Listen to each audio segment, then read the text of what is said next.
அவை சார்ந்த அனைவருக்கும்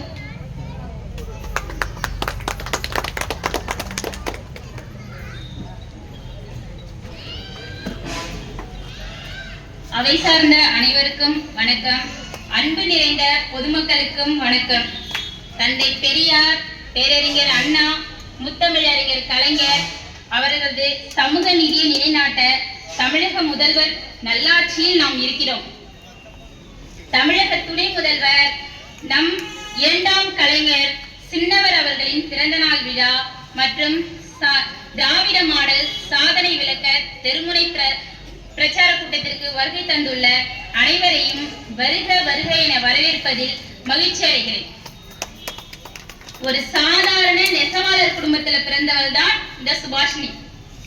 இன்னைக்கு நான் எம்எஸ்சி பிஎட் படிச்சு ஒரு பணிபுரிகிறேன் என்றால் அதற்கு காரணம் தந்தை பெரியார், பேரறிஞர் அண்ணா, முத்தமிழறிஞர் கலைஞர் அவர்களின் நலத்திட்டங்கள். இப்ப நடக்குது இல்லைங்களா மோடி அரசு, அங்க உத்தரப்பிரதேசத்துல பாத்தீங்கன்னா 30 கிலோமீட்டருக்கு ஒரு பள்ளிக்கூடம். ஆனா நம் தலைவர் கலைஞர் அவர்கள் 3 கிலோமீட்டருக்கு ஒரு ஆரம்ப பள்ளியும், 5 கிலோமீட்டருக்கு ஒரு நடுநிலை பள்ளியும், 10 கிலோமீட்டருக்கு ஒரு உயர்நிலை பள்ளியும் கொண்டு வந்துள்ளார். இந்தியாவிலே முதலாக பெண்களுக்கு சொத்துரிமை திட்டத்தை கொண்டு வந்தவர் தலைவர் கலைஞர் அவர்கள். அடுப்பூதும் பெண்களுக்கு படிப்பு எதற்கு என்று கேட்டவர் மத்தியில் சட்டமன்றத்திலே பெண்களை பேசும் அளவிற்கு வாய்ப்பை ஏற்படுத்தி கொடுத்தவர் தான் தலைவர் கலைஞர் அவர்கள். தந்தை பெரியார், பேரறிஞர் அண்ணா, முத்தமிழறிஞர் கலைஞர் அவர்கள் வழியில் தமிழக முதல்வர் அவர்களும் அயராது உழைத்துக் கொண்டிருக்கிறார். நம்மை போன்ற சாதாரண குடும்பத்தில் பிறந்தவர்கள் கல்வியில் மேம்பட வேண்டும் என்பதற்காகவே புதுமை பெண் திட்டத்தை தமிழக முதல்வர் அவர்கள் கொண்டு வந்தார். அதுல பாத்தீங்கன்னா 3,28,250 மாணவிகள் பயனடைந்திருக்கார்கள்.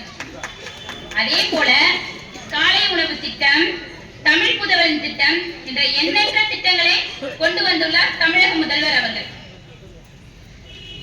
தந்தை பெரியார், பேரறிஞர் அண்ணா, முத்தமிழறிஞர் கலைஞர் அவர்களது வழியில் தமிழக முதல்வர் மற்றும் மாண்புமிகு போக்குவரத்து துறை அமைச்சர் மற்றும் மாவட்ட செயலாளர் அவர்களும் நமக்காக அயராது உழைத்துக் கொண்டிருக்கிறார். ஒரு மாதத்திற்கு முன்பு ஒரு மாணவன் சொல்றான், எங்க ஊர்ல பேருந்து வசதியே இல்ல அப்படின்னு.